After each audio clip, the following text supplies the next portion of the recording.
చూపు ఒక పరిచయం, మలి చూపు ఒక అనుభవం.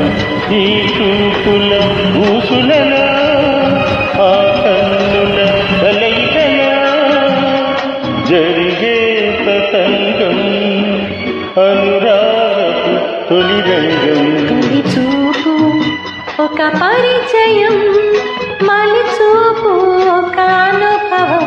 ఈ చూపుల ఊసులలో ఆ కన్నుల కలయికలో జరిగే తతంగం, అనురాగపు తొలి రంగం. తొలి చూపు ఒక పరిచయం, మలి చూపు ఒక అనుభవం.